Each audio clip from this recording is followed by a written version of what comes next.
আসসালামু আলাইকুম। কেমন আছেন সবাই? আলহামদুলিল্লাহ আমিও অনেক ভালো আছি। আজকে আমি চিকেন কুলচা তৈরি করেছি আর সেটাই আপনাদের সঙ্গে শেয়ার করছি।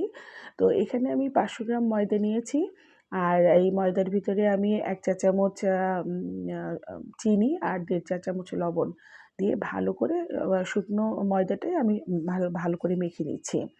তো আমার এই মাখাটা হয়ে গেলে এর ভিতরে আমি আরও বাকি উপকরণগুলো দিব, সেগুলোও দেখাচ্ছি। তো এখানে আমি টক দই দিয়েছি ১৫০ গ্রামের মতো।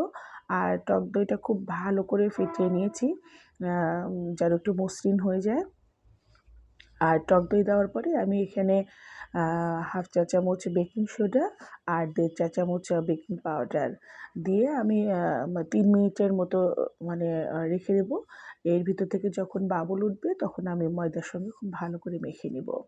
আর এই ডোটা যখন আমি তৈরি করব, এটা একটু মানে নরম করেই করব। আমি বেশি শক্ত করে করব না। মানে যেভাবে আমরা আম লুচি পরোটা করি এরকম মানে একটু শক্ত, শক্ত টাইপের করব না। একটু নরম, নরমই করব। এতে করে আমার মানে যেই রুটিটা তৈরি করব খুব সফট হবে। তো যাই হোক আমার দইয়ের ভিতরে এই যে বাবল ওঠা শুরু করেছে। আমি এখন খুব ভালো করে আটার সঙ্গে ময়দার সঙ্গে মেখে আমি একটা মানে সুন্দর একটা খামির মানে তৈরি করে ফেলব। তো যাই হোক আমি এখন মাখছি। মেখে আমি মানে একটু নরম, নরম করে আমার হাতের সঙ্গে একটু মানে চিটচিট করে লেগে যাচ্ছে। আপনারা চাইলে একটু তেল দিতে পারেন। তবে বেশি তেল দেওয়া যাবে না। ১ চামচেরও কম আমি একটু তেল দিয়েছিলাম সুবিধার জন্য। দিয়ে আমি ভালো করে একটু মানে মেখে ৪০ মিনিটের জন্য রাখলাম। আর ৮ থেকে ১০ মিনিট আমি একটু মানে ভালো করে এটা মথে নিয়েছি। আর এখানে চিকেনের জন্য আমি রেডি করছি একটা বড় মানে আলু সিদ্ধ করে মানে সেটাকে আমি আবার গ্রেট করে নিলাম যেন ভিতরে ঢেলা, ঢেলা না থাকে। আর এখানে একটা চিকেন নিয়েছি বেশ খানিকটা। মরিচ ৩-৪ টা মরিচ কুচি করে নিলাম, ধনেপাতা কুচি, পেঁয়াজ কুচি আর আদা একটু থেঁতো করে দিয়েছি। ১ চা চামচ ভাজা জিরা গুঁড়া, ১ চা চামচ চাট মসলা আর পরিমাণ মতো লবণ দিয়ে আমি ভালো করে এটাকে মেখে নিলাম। আর এদিকে আমার ৪০ মিনিট পরে আমি আটাটা মানে একটু এইভাবে লেচি কেটে নিয়েছি। কেটে নিয়ে আমি বাটির মতো তৈরি করে এর ভিতরে পুরটা দিয়ে দিলাম, চিকেনের পুরটা। দিয়ে আমি মুখটা ভালো করে সিল করে দিলাম।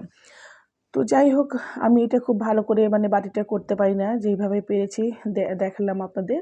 তো এখানে আমি লম্বা আকৃতির একটা রুটি করব। আর এটা বেশি মানে পাতলা করব না, মোটার উপরেই রাখবো। আর লম্বা আকৃতি বেলে আমি এর উপর কালো জিরা, তিল আর ধনেপাতা দিয়ে একটু গার্নিশ করলাম। করে আমি একটা ফ্রাইং প্যানে ভালো করে ফ্রাই প্যানটা আ গরম করে এর ভিতরে একটুখানি পানি দিলাম। দিয়ে আমি রুটিটা দিয়ে দিলাম। আজকে তেল ছাড়া আম পানি দিয়ে কুলচা তৈরি করছি। তো কতটা সুন্দর ফুলে উঠেছে আপনারা দেখতেই পাচ্ছেন। আর আমি যখন ফ্রাই প্যানের ঢাকনা দিয়েছি তখন আমি ওর ভিতরে একটা লবঙ্গ দিয়ে দিয়েছি যেন কোনো বাতাস ভিতরে না ঢুকতে পারে। আর এখানে মানে উল্টে দিয়ে আমি জাস্ট একটু মানে এর উপর একটু ঘি ছড়িয়ে দিলাম। জাস্ট একটু নামমাত্র। আর এতে খুব ভালো গন্ধ আসছে। আমি উল্টে দিয়ে আবারও একটু জাস্ট একটুই একটু মানে ঘিটা ব্রাশ করে নেবেন। তো যাই হোক কালো জিরা, তিল, ধনেপাতা খুব ভালো গন্ধ আসছে। আবারও দেখুন কিভাবে ফুলে উঠছে।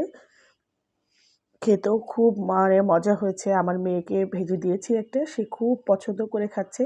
আমার হাসব্যান্ডও খুব পছন্দ করেছে। আমার মনে হয় আপনাদের সবারও ভালো লাগবে। তো এটা যদি আপনাদের এই রেসিপিটা যদি আপনাদের ভালো লেগে থাকে, অবশ্যই লাইক, কমেন্ট, শেয়ার করবেন। আর আমার জন্য বেশি, বেশি দোয়া করবেন। আল্লাহ হাফেজ।